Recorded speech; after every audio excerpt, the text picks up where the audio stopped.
Pessoas complicam demais. A igreja só precisa viver a palavra. Porque se eu viver a palavra, eu não vou viver outras coisas aí. Então, vivendo a palavra, eu tenho cada crente assumindo que exerce influência.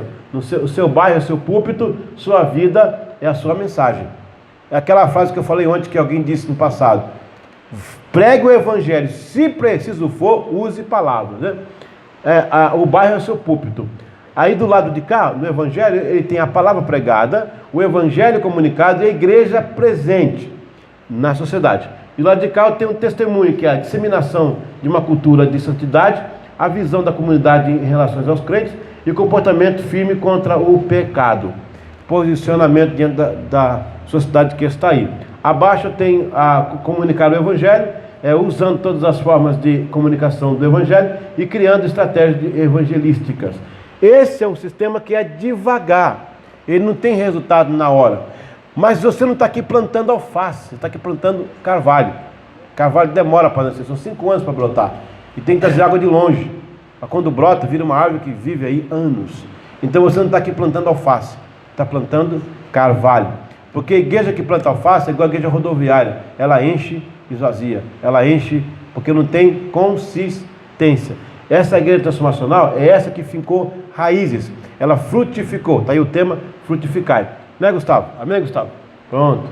Aí nós temos o grau de impacto. Eu tenho ali algumas coisas interessantes. Ó. Eu tenho ali uma sequência. Você consegue ler? A primeira é amigos, parentes, conhecidos, amigos dos amigos, ocasionais e estranhos. Ocasionais e estranhos. Ah, tem vizinho. Você pulei o vizinho, né? Então, repita comigo. Amigos, parentes, conhecidos, vizinhos, amigos dos amigos, ocasionais e estranhos. Então é 1, 2, 3, 4, 5, 6, 7 na categoria aí, 7 na categoria aí de alcance do evangelho. Os amigos eu tenho uma influência bem exata, porque por que está em segundo lugar os parentes? Porque tem parente que não é amigo, tem parente que é traíra, tem parente que te arrebenta, né? Graças a Deus que minha família é uma benção. Mas tem parente que... E tem gente que não é parente, é amigo teu como se fosse um irmão de sangue, né? Então esses aí são os mais influenciados, eles são imediatos. Agora em segundo lugar vem os parentes. Por isso que o Senhor fala, deixa o teu pai e tua mãe, a tua parentela, sai fora desse povo aí. Parentela, Quem tem cunhado aqui? Tem cunhado aqui, cunhado? Então você sabe o que eu estou falando. Ok? Apesar que meus cunhados são bons, gente boa. Parentela. Aí os parentes têm os conhecidos, onde a mensagem vai ficando mais fraca. Gente, isso aí é o grau de impacto da mensagem. Ela fica forte com os amigos, ela se propaga nos parentes, ela alcança os conhecidos, ela enfraquece nos vizinhos e vai chegando até os estranhos. Eu preciso trabalhar, por isso que eu quero que vocês tenham esse material, pastor, pode passar para eles. Eu só peço que vocês não divulguem na internet, porque eu meu ganha-pão. Esses materiais que eu estou passando para você aqui de graça, eles são vendidos. Tem um grupo que compra, são apostilas, são os meus vídeos, entendeu? Então, mas eu estou passando para você de coração, então não repasse, fica com vocês aqui, para você. Tá, isso, coloca lá o pendrive e pode puxar esse material de graça para você. Pega que é bênção. Pega que é bênção, viu? Isso é bênção. Amém, Gustavo? Aí nós temos uma tabela, por isso que tem que pegar para ler. Porque tem as tabelas, você lê com calma, você tem que ter muita calma para ler. Eu tenho um impacto. Gente, isso aqui é o seguinte. Eu fiz um mestrado em liderança de igreja local em Nova York, com o Concílio de Nova York, uma extensão da Universidade de Gales, lá do país do Reino Unido. E foram 3 anos de trabalho. Isso aí, irmão, não é Ctrl+C, Ctrl+D. São pesquisa, trabalhos, coisa que talvez você não teria tempo de sair do Brasil, gastar $60 mil de estudo, ficar na sala de aula 3 anos para chegar nesse ponto aí. Então a gente traz agora mastigado, bonitinho para você. Então tem que pegar com as 2 mãos, igual a Tafarel fazia quando tinha goleiro na seleção brasileira. Então, veja, nós temos a questão da alta, a média e a baixa. Ali são as possibilidades de influência e o impacto da comunidade, a pregação e a conversão e atitudes também no meio que a gente vive. Comparativo, alternativa de mudança, ocorrência de possibilidades com o tempo de evolução do testemunho na igreja sobre a comunidade que resulta em uma transformação. Então eu tenho ali na parte alta, eu tenho tá difícil de ler ali, comunicação, interativa, isso, comunicação interativa na comunidade. Mas a palavra pregada está na baixa. Por quê? Não, pastor, está errado esse quadro aí. A palavra tem que estar lá em cima. Era para estar lá em cima. Mas a palavra que eles têm ouvido aí é horrível. É mau testemunho.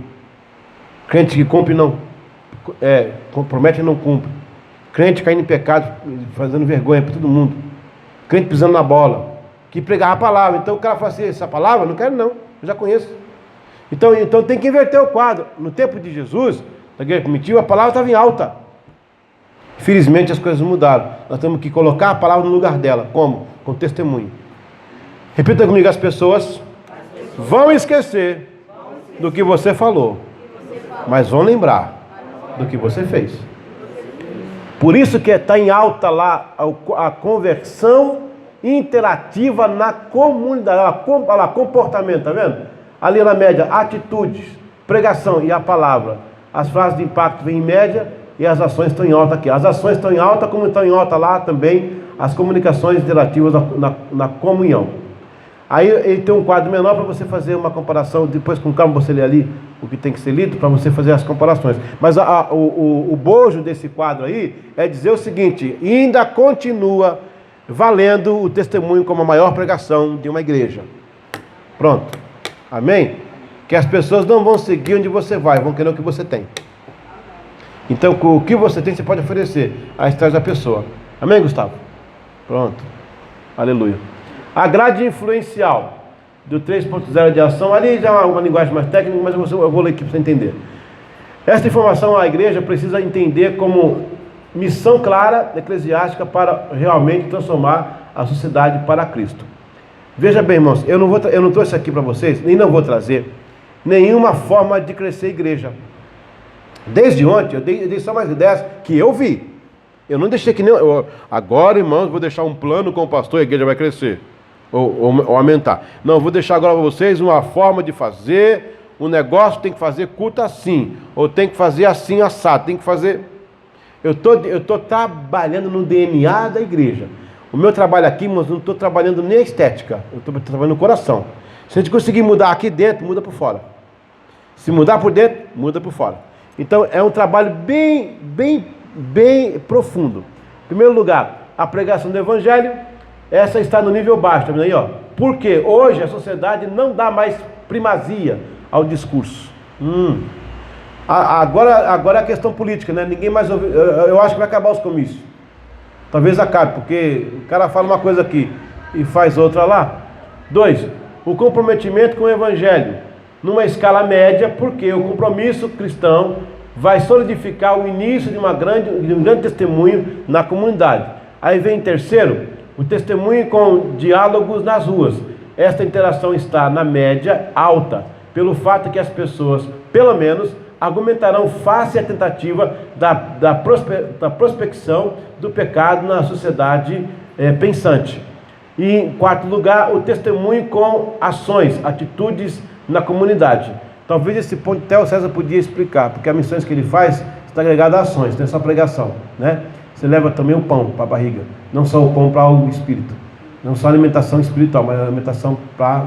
Então é o evangelho chamado missão integral. Se fazer o evangelho só de pregação é uma coisa, agora aquele que você prega e estende a mão é outra, entendeu? É isso que eu estou colocando ali, ó. Quinto, o impacto transformacional, altíssima graça, porque uma atitude provocará uma real mudança, e é exatamente isso que o mundo espera da igreja de Jesus.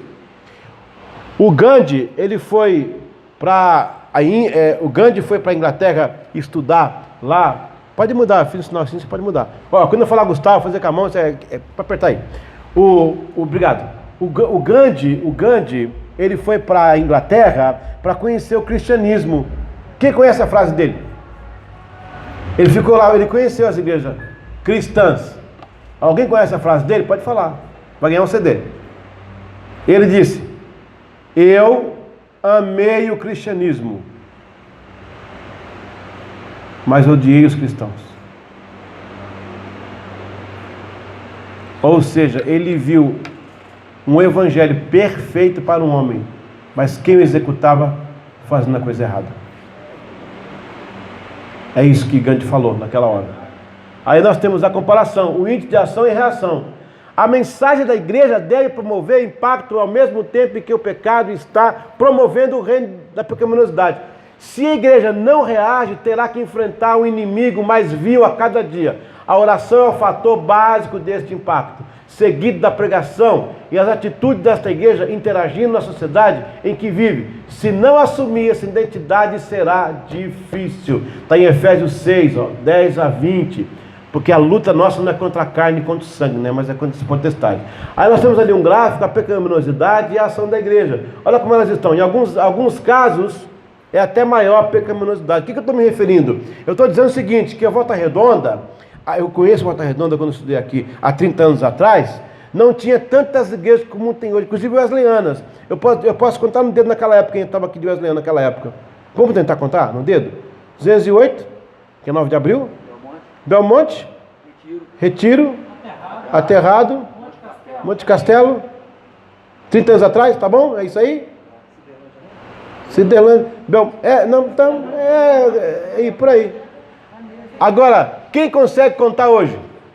Quem consegue contar as igrejas de hoje? Fala todas elas, vamos lá. Começando por congregações. Nós multiplicamos muito, graças a Deus. Temos até 2 distritos agora, não é? Aqui dentro? 2 distritos? Não é isso? Tem 2? E as igrejas também co-irmãs não cresceram em 30 anos? Agora abaixou o vício? Abaixaram as drogas? Abaixaram os motéis? Fechou o motel? Ou abriu mais? Abaixaram as baladas? Acabou a balada? Não? Continua a balada? Abaixaram o assassinato? Não tem assassinato mais em Volta Redonda, acabou. Não tem roubo? Roubo não tem, acabou o roubo aqui. Aí eu pergunto para vocês que moram aqui agora. E aí, o que aconteceu? Porque há 30 anos tinha 5 igrejas, pelo menos a nossa, que hoje deve ter umas 30 ou 40, nossa, só nossa, fora dos irmãos em Cristo, que nós temos igrejas irmãs. E por que o evangelho cresce e não desce o pecado? Então, meu amigo, pede desculpa, entrega a Bíblia para Deus e vai para casa. Faz igual que o Michel Temer tem que fazer com os índios. Pede desculpa, entrega o Brasil e fala, foi mal, vou voltar para a Europa. Eu pergunto, irmão César, onde é que está essa igreja que cresceu? Porque é suposto, pastor Mick, a igreja crescer e o pecado diminuir nessa cidade. É ou não é?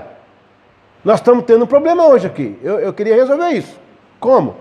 Está faltando o que eu estou falando aqui agora. É uma igreja transformacional. Porque nós temos igreja de eventos, nós temos igreja de festa, nós temos igreja de encontro, de Rotary Club, aonde agora os casamentos de crente tem balada. Rola cerveja. Que igreja que eu quero transformar? Que comunidade que eu vou transformar? Se eu trago a minha filha e meu filho para casar, faço um cerimonial lindo, até a língua estranha fala que lindo foi esse casamento, uma bênção de Deus. Sai de lá, vai para uma festa e descamba. E a própria pessoa do mundo que está no adultério vem dançar balada com os crentes. Acabaram de casar. Eu pergunto para vocês. Nós estamos vendo o pior momento da igreja. É o pior momento. Crente falso, crente mentiroso. Gente que é líder de igreja, pintando os canecos aí, achando que está aí, explicando com texto bíblico ainda. Que o Senhor tenha compaixão da gente. Desculpa, pessoal, fiquei meio...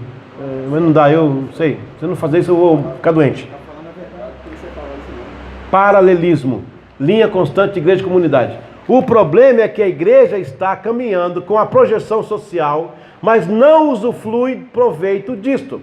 Muitas vezes até importa os erros da sociedade com mais frequência com que a sociedade importa os conceitos do Evangelho.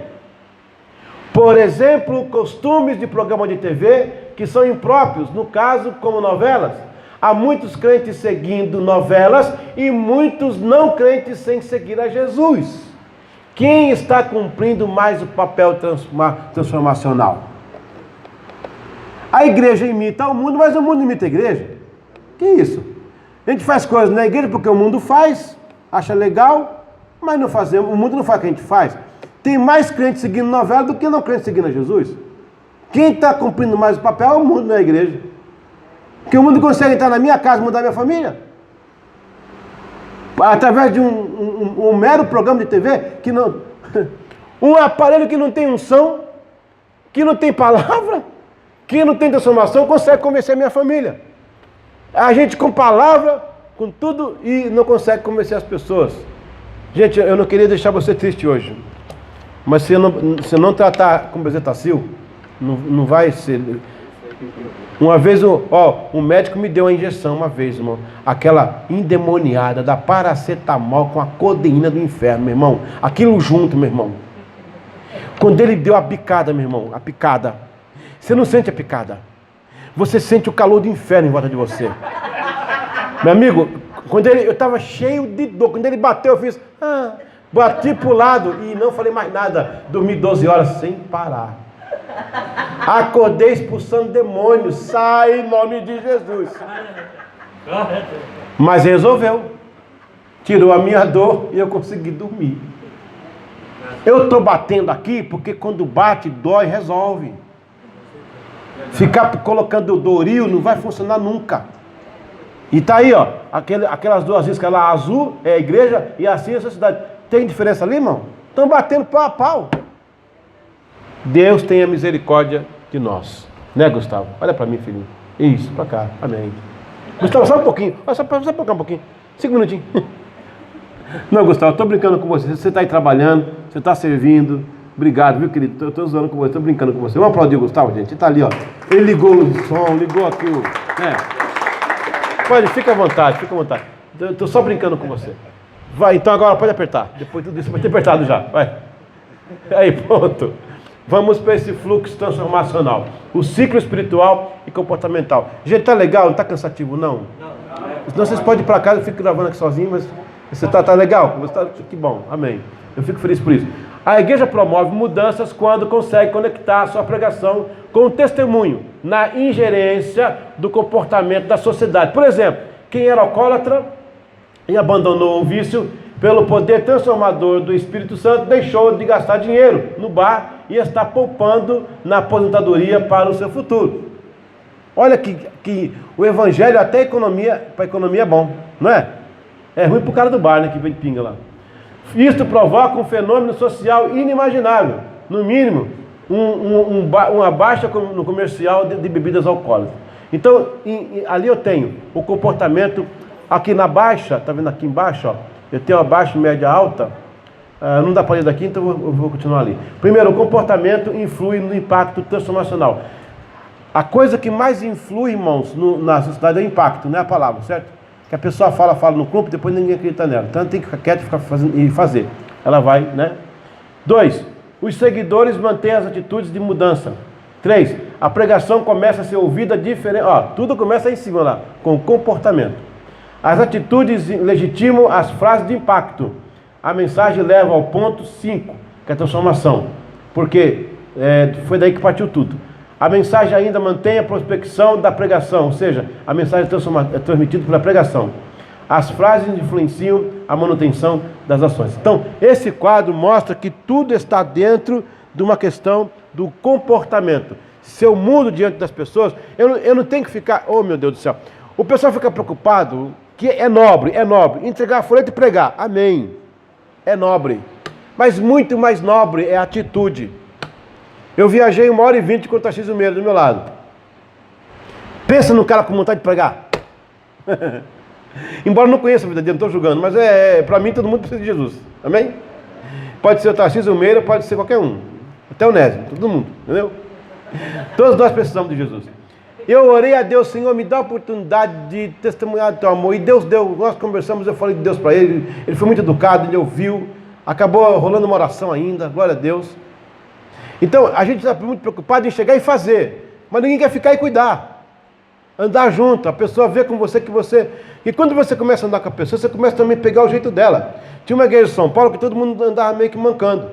Aí foram descobrir o pastor que tinha um problema aí, a igreja dava igual. Imitava. É o jeito. Também? Você começa a imitar a pessoa, não é isso? Do jeitinho dela. É o convívio. Então, quando você faz isso para a obra de Deus, olha a bênção aí. A pessoa começa a imitar você. Você não fala palavrão, ela não fala também mais. Você não conta piada suja, ela também não conta mais. Porque ela pegou o teu jeito. Você influenciou. Amém, igreja? Aleluia. Glória a Deus. Olha, essa paz Gustavo, essa paz é uma dica. Aí, Gustavo. Agora você aprendeu, está no final já. Aí. Análise da membresia. Cada membro deve analisar da seguinte maneira para tornar-se um agente transformacional. A escala de projeção é de 5 a 1,5, embaixo, a 1 e 2. A descrição alusiva, a escala de projeção influencial, a projeção e a responsabilidade. No 5 ali, ó. A descrição alusiva, impacto inevitável do evangelho. A escala de projeção influencial, mudanças de hábito, claro. Se impactou, mudou. Projeção comportamental. E a terceira, tomar atitudes firmes que provocar mudanças na sociedade. Aí descrição alusiva, comportamento socializador. Aí você tem a escala de projeção, que é a socialização de um novo conceito. Epa, olha que lindo. Terceira, projeção temperamental. Gente, isso aqui, ó, deixa eu explicar isso aqui para você. Jesus falou assim: não se coloca pano novo em... Isso, não, remendo novo em pano velho, né? Não se coloca vinho novo em odre velho, porque rompe-se os odres e rompe-se a roupa. Ou seja, numa cultura nova, pastor Abel, não adianta você jogar em cima da cultura velha, vai ter rompimento. Constrói do lado e muda o conceito aos poucos. Isso chama-se construir cultura. Construir cultura. Olha, se um pai e uma mãe têm filhos gêmeos, e um filho é enviado para ser criado no Japão, e o outro filho é enviado para ser criado na Bolívia, o que foi criado no Japão vai falar, e o que foi criado na Bolívia? Mas eles são irmãos, do mesmo sangue, dos mesmos pais. Pode ser também se for gêmeos homens, né? E aí, o que vai acontecer? Mas tiveram culturas diferenciadas. E o japonês já vai estar, além de japonês, vai se vestir e andar e fazer como o japonês. E o boliviano também, embora são irmãos. Culturas construídas. Então, nós precisamos pegar esse bairro aqui, do jeito que ele está, e reconstruir essa cultura. Demora. Sabe por quê? Porque caráter demora a construir. Irmão César, eu nunca vi um congresso com uma faixa assim, ó. Aqui, dias 2, 3 e 4, busca de caráter. Unção de caráter, venha buscar o caráter dessa igreja. Já viu, não? Mas tem de unção, não tem? Porque unção é pronta. Caráter se constrói. Caráter dói. Todo mundo quer unção, ninguém quer caráter. Já viu alguém chorar assim? Deus me dá caráter, Senhor. Não, eu quero unção. Senhor me dá poder. Poder todo mundo quer. Poder vem pronto. Não é seu. Meu Deus do céu. Quer ir para casa? Pode continuar? Porque está apertando. Daqui a pouquinho. Não, aqui está bom ainda. Tá bom. Ou seja, ninguém busca... Não tem congresso de caráter. Vamos ter, irmãos, aqui 4 semanas sobre aulas de caráter. Não tem. Porque o pessoal não quer, porque dói. Porque confronta. Vai quebrar aquele pecadinho doméstico que tem lá em casa. Oh, Jesus. Misericórdia. Aí nós temos ainda no 3 as ações e atitudes. Eu já falei. E no 1 e o 2 a mensagem... A reação ofensiva ao tema do pecado, a projeção é imediata, a responsabilidade é transmitir as boas novas. Esse é o quadro transformacional. Se cada crente tiver essa sequência formalizada e vivida, a comunidade ao redor da igreja sofrerá mudanças expressivas e, sem dúvida, o crescimento será fantástico. Amém? Glória a Deus. Aleluia. Projeção de impacto, o quadrilátero de uma igreja com o conceito IT. O que é conceito IT? Igreja transformacional, muito bem. Mensagem e pregação, olha lá, ó, é o verde.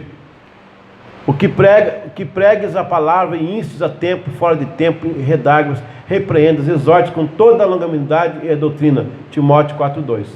Hebreus 13:18, orai por nós porque confiamos, olha lá, reflexão, confiamos que temos boa consciência, como aqueles que em tudo que querem portar-se honestamente. Esse versículo eu uso que eu não vou dar prova no seminário, para a pessoa não colar, é o versículo anticola, ok? E ações e comportamento, mas como é santo aquele que vos chamou, sede também santos, em toda a vossa maneira de viver. 1 Pedro 1:1. E aí vem a atitude. A perseverar no doutrina dos apóstolos, a comunhão, no partir do pão, aquele texto de Atos. Se nós conseguirmos entender esse quadrilátero, teremos encontrado uma igreja transformacional. Glória a Deus.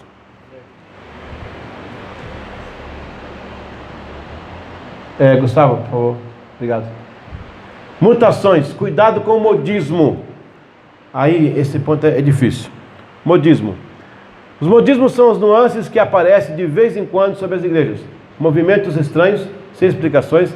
Eles provocam mutações e não mudanças. Há de se observar e orar mais a respeito para buscar discernimento.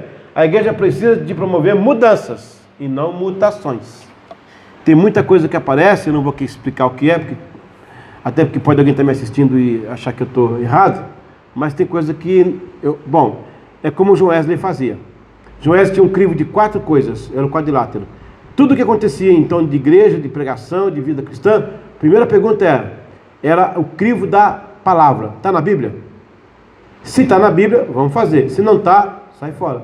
Ah, não, porque o pastor foi orar, ficou lá, ele foi dormir, comeu meio quilo de jerimum, acordou com essa visão. Não, isso é coisa do pastor, não é da igreja, não é da Bíblia. Não tá, não pode acrescentar. Não está na Bíblia, não serve para nós. Segunda coisa que João Wesley perguntava: tem razão isso de ser? Existe alguma razão disso? Isso aí é razoável? Isso aí é ético? Sabe, tá legal isso, fazer isso aí? Terceira pergunta que ele fazia: isso é uma tradição? Os povos antigos aprovam isso? É um costume antigo que foi aprovado pelos antigos, que tenha respeito, que tenha honestidade, austeridade, equilíbrio? E o último ponto era: isso aí é fruto de uma experiência com Deus? O que está fazendo realmente você teve, Deus falou com você? Repita comigo: a Bíblia, a razão, a tradição e a experiência. O problema é que os pastores de hoje, a maioria, jogou esse crivo fora e faz o que vem na cabeça. Foi orar meia hora, Deus mandou fazer assim, daí faz. Eu fui numa igreja que colocaram a arca do concerto no púlpito e o pastor entrou de branco e descalço. E aquela fumaça no púlpito, fumaça de gelo, né? Não é a fumaça Shekinah, porque a Shekinah vem do céu, Deus vem do céu, o diabo vem de onde? Lá de baixo. Então a fumaça que vem de baixo não é de Deus, né? Do diabo mesmo. Então a fumaça de baixo, esse gelo seco aí.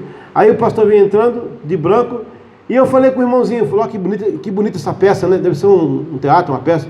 O irmão falou: não, pastor, isso não é peça não. Como assim não é peça? Não, ele faz isso aí já tem uns 4 meses, ele reverencia a arca do concerto. Eu falei: não, tá brincando, isso é a doutrina da igreja hoje. Eu falei: não. Eu não vou nem explicar para vocês, né, gente? O que a Bíblia fala sobre isso, né? Então, está na Bíblia? Não. É razoável fazer isso? É lógico? Não. É tradição da igreja juliana? Não. É o fruto da experiência com Deus? Porque se for com Deus, ele não faz não. Mas se não for com Deus, faz. A experiência com outro Deus aí. Então tem alguns voos solos que as pessoas fazem sem esse embasamento. Uma igreja transformacional, ela não provoca modismo e nem mutações. Ela provoca mudanças. Aleluia. Aí nós vamos ter a base de Atos. E já é o finalzinho já, graças a Deus. De graças a Deus? É porque é o finalzinho já, né? A igreja na base de Atos. Eu estou brincando, é a pegadinha que eu faço. Base de Atos. A igreja de Atos é uma igreja transformacional. A igreja de Atos é o nosso modelo. Sim ou não? É o nosso modelo.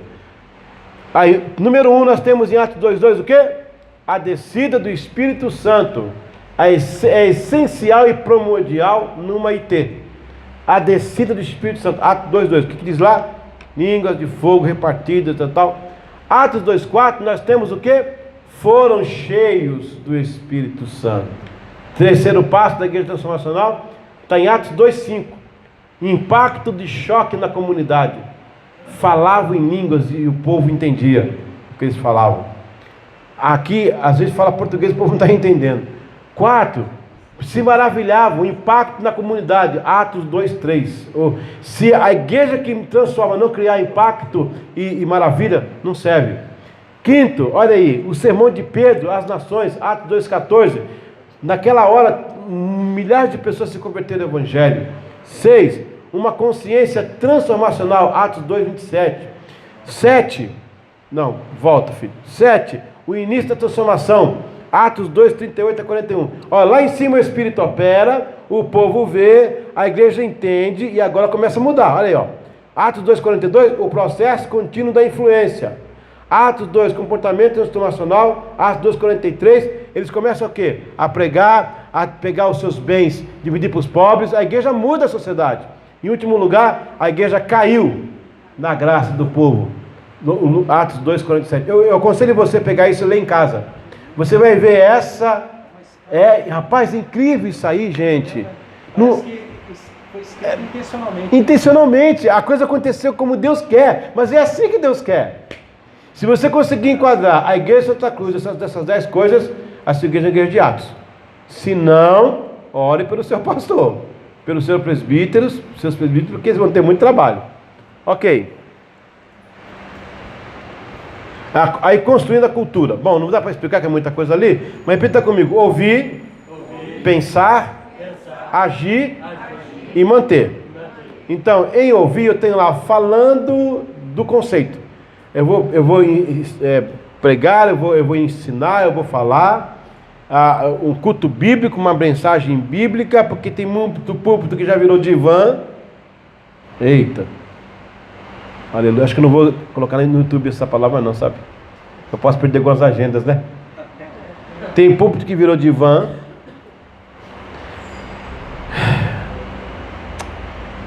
Amém. Fala aí, pastor. Mas é difícil, né? Entender que a igreja chegou nesse ponto, né? Porque não foram para a palavra. Era simples, é só ler a Bíblia, né? É só ler a Bíblia. O diabo está conseguindo dar estudo bíblico pro pessoal aí, legal. Alguém perguntou para mim assim: pastor, por que Ananias e Safira mentiram?